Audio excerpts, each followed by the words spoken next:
काञ्चनशलाकया चक्षुरुन्मिलितं येन तस्मै श्रीगुरवे नमः।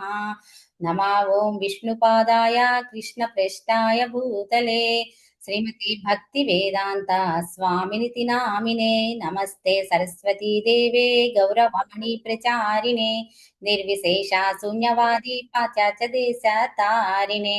जय श्री कृष्ण चैतन्य प्रभु नित्यानंद श्री अद्वैत गदाधर श्रीवासादि गौरभक्त वृंदा। हरे कृष्णा कृष्णा कृष्ण कृष्णा हरे हरे, हरे राम राम राम हरे हरे।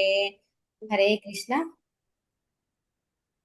మాతాజీ 5వ అధ్యాయము 24వ శ్లోకము. కర్మయోగము. కృష్ణ భక్తి రసభావిత కర్మ.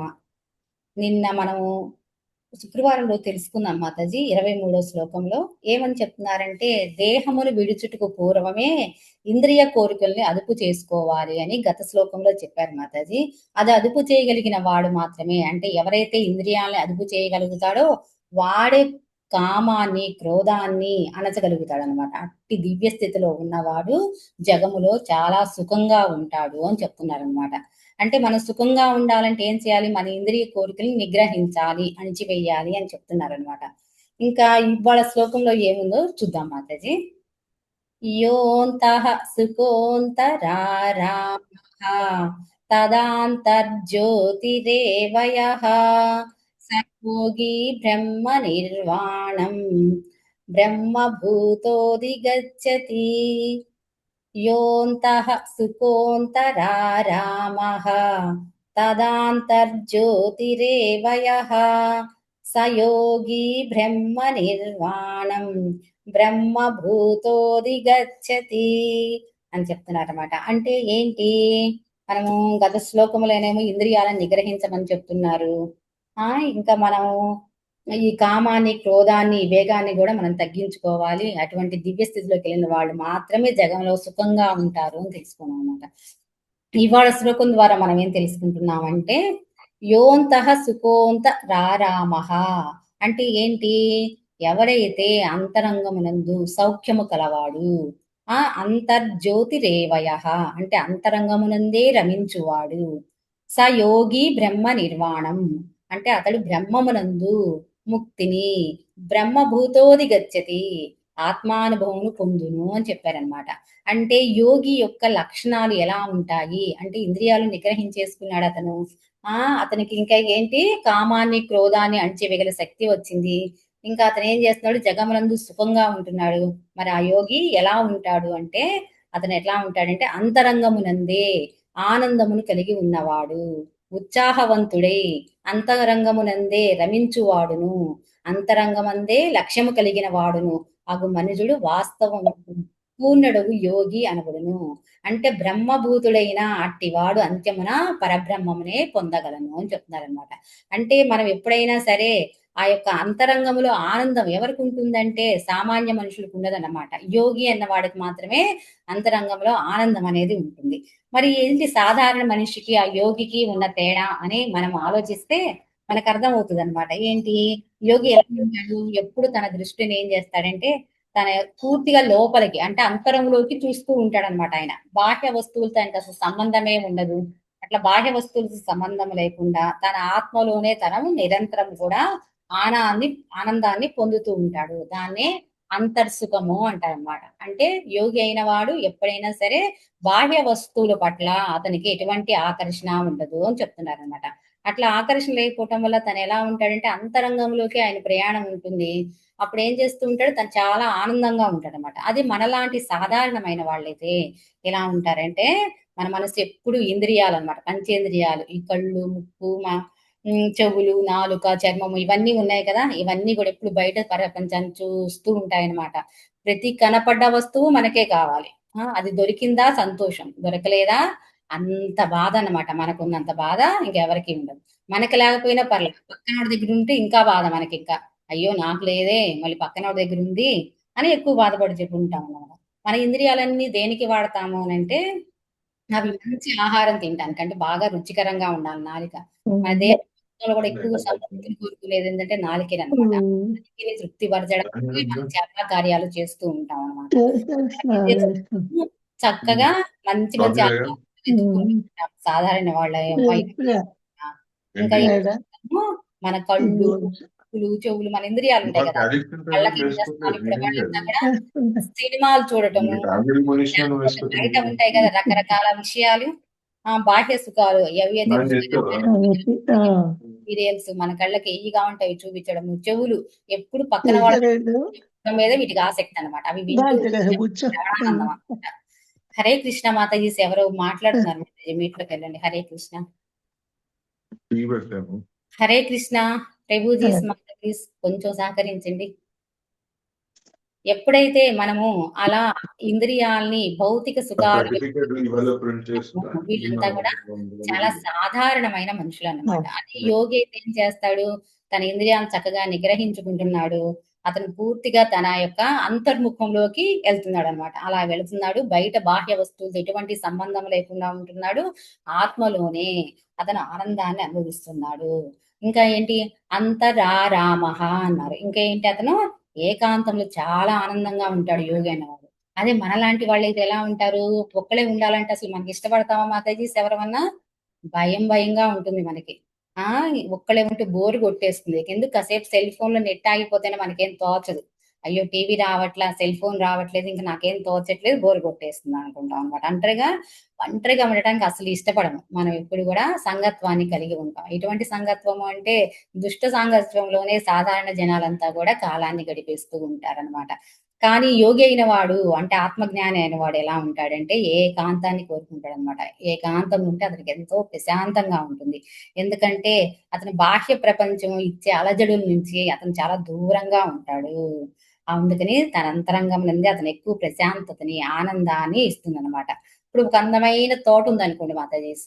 అందమైన తోటలో ఎళ్ళంగానే మనకి విహరిస్తంటే, దాంట్లో తిరుగుతుంటే మనకెలా ఉంటుంది? చాలా ఆరామంగా, ప్రశాంతంగా ఉంటుంది. ఒక యోగి మనసు గూడా అట్లాగే ఉంటుందన్నమాట. తన అంతరంగంలో అంత ఎక్కువ ప్రశాంతంగా ఉంటాడాయన. అంటే ఒక యోగికి, ఒక సాధారణమైన మనిషికి ప్రతి విషయంలో గూడా ఎంత తేడా ఉంటుంది అని అర్థమైద్దనమాట. ఇంకేటిది అంతర్జ్యోతిః అన్నారు. అంతర్జ్యోతిః అంటే ఏంటి? మనకి అంతరంగంలో వెలుగు అన్నమాట. ఆ వెలుగు ఎలా వస్తుంది? చీకటిగా ఒక గది ఉందనుకోండి మాతాజీస్. ఆ చీకటిగా ఉన్న గదిలో గనక ఒక దీపం పెడితే ఏమవుతుంది? ఆ దీపానికి మనకి ఆ గదిలో ఉన్న ప్రతి వస్తువు కూడా చాలా స్పష్టంగా కనబడుతుందనమాట. అట్లాగే మనం ఇప్పుడు ఏది శాశ్వతము, ఏది అశాశ్వతము అనే విషయాన్ని స్పష్టంగా తెలుసుకోవాలనమాట. ఎప్పుడైతే అలా మనకి ఎప్పుడు తెలుస్తది ఆ విషయము? మనకి ఏది శాశ్వతము, ఏది అశాశ్వతము అనేది మనకి అంతర్జ్యోతి అంటే ఆ జ్ఞాన జ్యోతి వెలిగినప్పుడు మాత్రమే తెలుస్తదనమాట. ఆ జ్యోతి ఎలిగించేవారు ఎవరు ఉంటే మన గురువులన్నమాట. మనకి జ్ఞాన దీపాన్ని ఇస్తారనమాట. అంటే ఏది శాశ్వతము, ఏది అశాశ్వతము ఆ యొక్క విచక్షణ జ్ఞానాన్ని మనకివ్వడం అనేది జరుగుతుందనమాట. అట్లా ఎలిగించినప్పుడు ఎప్పుడైతే సరే భగవంతుడు మాత్రమే ఆయనే సత్యము. ఆత్మ, పరమాత్మ ఇవే శాశ్వతత్వాన్ని కలిగి ఉన్నాయి. మిగతా ఏవి గూడా అశాశ్వతమైనయి అని గ్రహించి అతనెలా ఉంటాడు? ఎట్టి పరిస్థితులను చెలించడనమాట. చెలించకుండా ఉంటాడు. అంటే అతనికి వివేకము ఉంటుంది. అంటే అంతర్జ్యోతిః ఆ యొక్క జ్ఞానం అతనికి తెలుసు. ఏం జ్ఞానం తెలుస్తది? ఏది శాశ్వతము, ఏది అశాశ్వతము అనే జ్ఞానము అతను తెలుసుకుంటాడు అని చెప్తున్నారనమాట. ఇంకా ఏమన్నారు? బ్రహ్మభూతాః అన్నారు. బ్రహ్మభూతః అంటే ఏంటి? జీవన్ముక్తిః. బ్రహ్మ నిర్వాణం. ఇవన్నీ కూడా మోక్షానికి సంబంధించాయన్నమాట. ఈ మోక్షము, ముక్తి ఇవన్నీ ఉన్నాయి కదా! ఇవన్నీ ఏంటంటే ఏదో స్వర్గానికి వెళితేనో మనం పుణ్యాలు చేసేసి అక్కడ లభించేయి ఏం కాదనమాట. ముక్తి గాని, మోక్షం గాని ఇవ్వాలంటే ఎవరివ్వాలి? ఆ ముక్తి ప్రదాత అయిన శ్రీ మహావిష్ణువు ఇవ్వవలసిందేననమాట. ఈ శ్లోకం ప్రకారం ఎవ్వరైతే బతికి ఉండంగానే బాహ్య సుఖాల పైన ఆశని వదిలేసేసి అంటే కోరికల్ని వదిలేసి ఆనందాన్ని, జ్ఞానాన్ని పొందుతారో వారు జీవించి ఉన్నప్పుడే బ్రహ్మ స్వరూపులుగా అవుతారు అని చెప్తున్నారనమాట. అంటే బ్రహ్మ స్వరూపులుగా అవ్వాలంటే ఏం చేయాలి? ఆ లోపల ఉన్న జ్ఞానముని మనము గ్రహించగలగాలి, అంతర్ముఖంగా ప్రయాణం చేయాలి, ఆ జ్ఞానము తెలుసుకోవాలి. జ్ఞానం ద్వారా మనం ఆనందాన్ని పొందాలనమాట. అట్లా ఎవరైతే శరీరంతో ఉన్నప్పటికి కూడా ఈ బాహ్య సుఖాల్ని త్యజించి అంతర్ముఖంగా ప్రయాణం చేస్తూ ఉంటారో, అలాంటి వాళ్ళు ఏమవుతారు? బ్రహ్మ నిర్వాణ స్థితికి చేరతారు. అంటే భగవద్ధామం చేరతారు అని చెప్తున్నారనమాట. ఎప్పుడైతే ఆంతరంగమునందే ఆనందం అనుభవించు పై పై సుఖాల్ని ఏవి కలగజేస్తున్నాయో ఆ బాహ్య కర్మలన్నిటిని కూడా మనుషులు విరమించాలి అని మనకి ఈ శ్లోకం ద్వారా తెలుస్తుందన్నమాట. అంతే ముక్త పురుషుడైన వాడు సుఖమును యథార్థ అనుభవముచే అతనే అనుభవించును. అంటే ముక్త పురుషుడు అంటే ఎప్పుడైతే భౌతిక సుఖాలకి దూరంగా ఉంటాడో, బాహ్య ప్రపంచ వస్తువులతో ఎటువంటి అనుబంధం పెట్టుకోకుండా తన అంతరంలోనే ఆనందాన్ని వెతుక్కుంటూ వాడుంటాడో, అటువంటి వాడే యథార్థ సుఖము చేత సుఖముగా ఉండగలుగుతారు అని చెప్తున్నారనమాట. కనుక వాళ్ళెక్కడైనా చక్కగా మౌనంగా ఉంటారు. కూర్చొని అంతరంగంలో ఉన్న సుఖాన్ని చక్కగా అనుభవిస్తూ ఉంటారు. అట్టి ముక్త పురుషుడు బాహ్య సుఖాలను గాని ఎన్నడూ అభిలషించడు. దీన్నే బ్రహ్మభూత స్థితి అంటారనమాట. అంటే బాహ్య సుఖాలని అనుభవించకుండా వాటి అంతరంగంలో సుఖాల్ని ఎతుక్కుంటూ ఎవరైతే ఉంటారో వాళ్ళు బ్రహ్మభూత స్థితికి వెళ్ళినటువంటి వారే.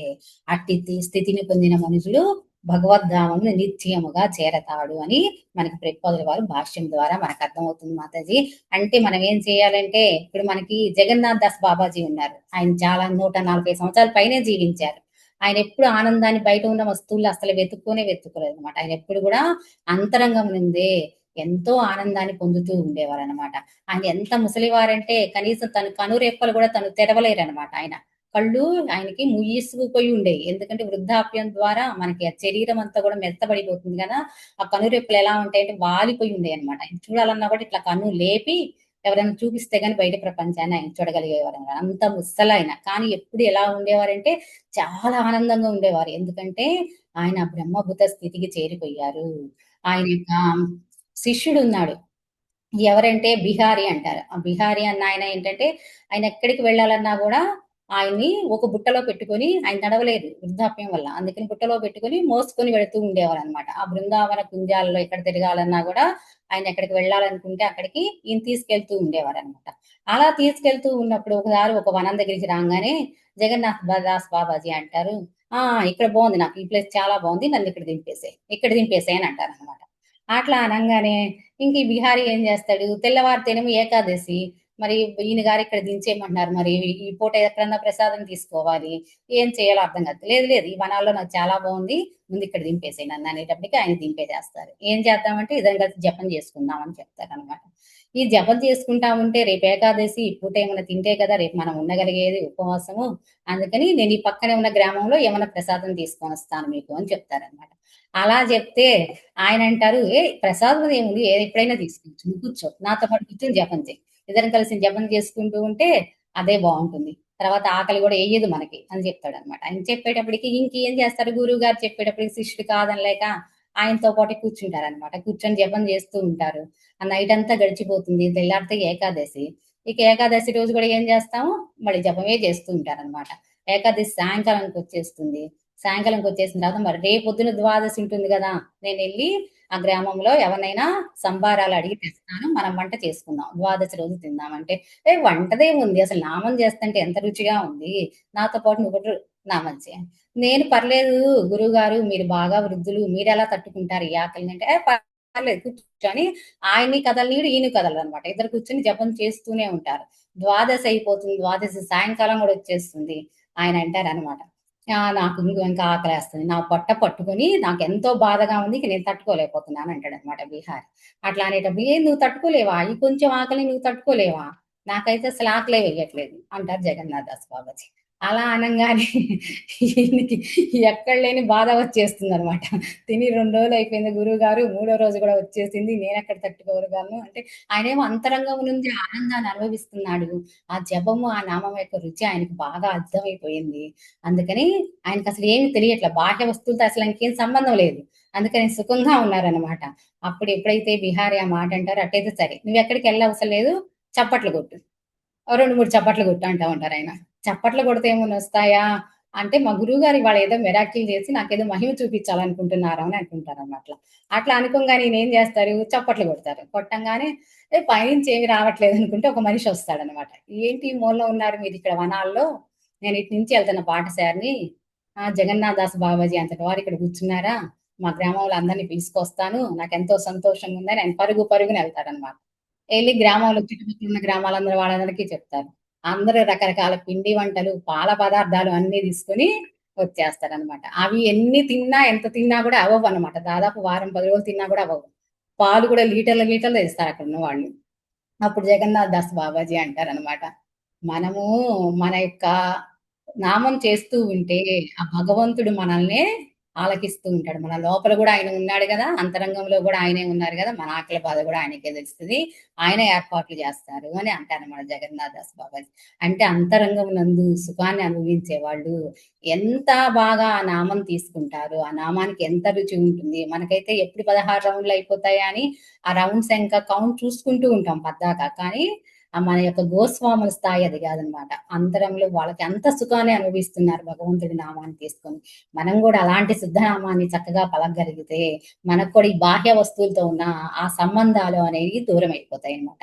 అలా దూరం అయిపోవటం వల్ల మనం కూడా ఎప్పుడైతే ఆ భగవంతుడి నామం తీసుకున్నప్పుడు మనం కూడా ఆస్వాదించగలుగుతాము. జగన్నాథ్ దాస్ బాబాజీ ఇన్ని రోజులు చేస్తారు, చేస్తూనే ఉన్నారు, ఇంకా ఇంకా నాకు ఆకలి అవ్వట్లేదు, నేను ఇక్కడే ఉంటాను, నాకేం ఇబ్బంది లేదని చెప్తున్నారు. పైగా ఆయన వయసు ఎంత, 140 దాటిపోయినాయి. మనమేం చిన్న చిన్న వయసులోనే ఉన్నాం, కానీ ఒక్క రోజు కూడా మనం ఆకలికి ఆకలైపోతున్నాం. ఎందుకంటే ఆ నామ అమృతాన్ని మనం తీసుకోవట్ల సరిగ్గా. ఎప్పుడైతే ఆ నామ అమృతాన్ని చక్కగా తీసుకుంటామో మనం కూడా ఆకలి దప్పికలకి ఓర్చుకునే శక్తి మనకి వస్తుంది అనమాట. హరే కృష్ణ మాతాజీ. శివాణి చెప్పుకున్న దాంట్లో ఏమన్నా అర్థం కాకపోతే అడగండి మాతాజీ. హరే కృష్ణ. డౌట్స్ ఏమి ఉంటాడు? హరే కృష్ణ మాతాజీ, దండవత్ ప్రణామాలు. హరే కృష్ణ మాతాజీ, చాలా అద్భుతంగా వివరించారు మాతాజీ. చాలా చక్కగా మనం కూడా అటువంటి ఆనందాన్ని అనుభవించాలని చెప్తారండి. హరే కృష్ణ. హరే కృష్ణ మాతాజీ. బాగుంది మాతాజీ. జగన్నాథ్ దాస్ బాబాజీ గురించి గుర్తు చేసి మంచి ఎగ్జాంపుల్ ఇచ్చారు. హరి బోల్ మాతాజీ. హరే కృష్ణ. హరే కృష్ణ. ఎన్ని సంవత్సరాలు అన్నారు మాతాజీ జగన్నాథ్ బాబాజీ గారికి? 140 పైన జీవించారు మాతాజీ. 140 ఉందని అనుకుంటున్నాను, కానీ పర్టికులర్ గా తెలియదు వయసు. 140 పైన ఉన్నారు ఆయన భూమి మీద. నిజంగానే మేమందరం కూడా అందులో నామాల్లో ఉన్న ఆనందాన్ని పొందాలనుకుంటున్నాం. మీకే కాదు మాతాజీ, మాతో సహా స్థితికి వెళ్తాం. హరే కృష్ణ మాతాజీ. హరే కృష్ణ మాతాజీ. హరే కృష్ణ మాతాజీ. మనకి ఎప్పుడు వస్తుందో మాతాజీ హరినామం పట్ల మనకి కృష్ణ మాతాజీ. దండ ఇంకా నిద్ర వచ్చే అవస్థలోనే రేపు ఏకాదశి సందర్భంగా మంచి కథ చెప్పారండి మాతాజీ. హరే కృష్ణ. దండవత్ ప్రణామాలు. సరే, ఇప్పుడు దాకా మనం అనుకున్నాం కదా మాతాజీ ఈ స్థితి పొందాలి అని. మరి ఈ స్థితి పొందాలంటే ఎటువంటి కార్యాలు మనం చేయాలి అంటే మన దైనందిక జీవితంలో చేయవలసిన సాధనల గురించి రేపు తెలుసుకుందాం మాతాజీ. రేపటి శ్లోకంలో ఈ స్థితి సాధించడానికి మనం ఏమేమి కార్యక్రమాలు చేయాలి, మనం ఎలా ప్రవర్తించాలి అనే విషయం గురించి నెక్స్ట్ శ్లోకంలో మనకు అర్థమైపోద్ది అనమాట. అప్పుడు మనం ఇంకా క్లియర్ గా ఉంటాము, బాగా తెలుసుకుంటాం మాతాజీ. హరే కృష్ణ. కృపా సింధుభ్య వైష్ణవేభ్యో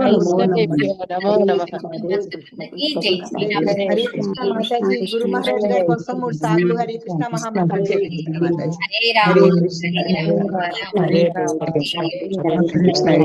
మహారాజ్ గారి కోసం 3 సార్లు హరే కృష్ణ మహామంత్రం చేయించారు.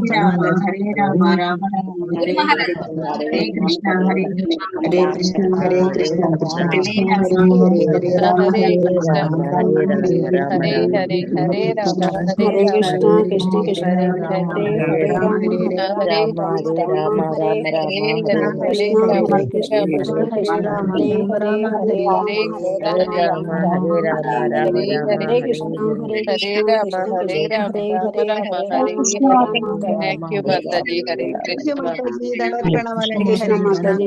దండవత్ ప్రణామాలు. హరే కృష్ణ మాతాజీ. దండవత్ ప్రణామాలు మాతాజీ. నామం గురించి చాలా చాలా బాగా చెప్పారు మాతాజీ.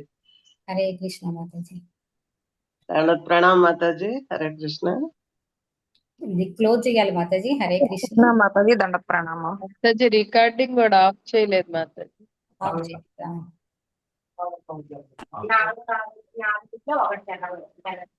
లీవ్కి వెళ్ళండి మాతాజీ, లీవ్కి వెళ్తే ఎండ్ కాల్ వస్తుంది. మోర్ లోకి వెళ్ళాను. రికార్డింగ్ ఆపనా మాతాజీ? రికార్డింగ్ ఆఫ్ చేసేయండి. ఓకే,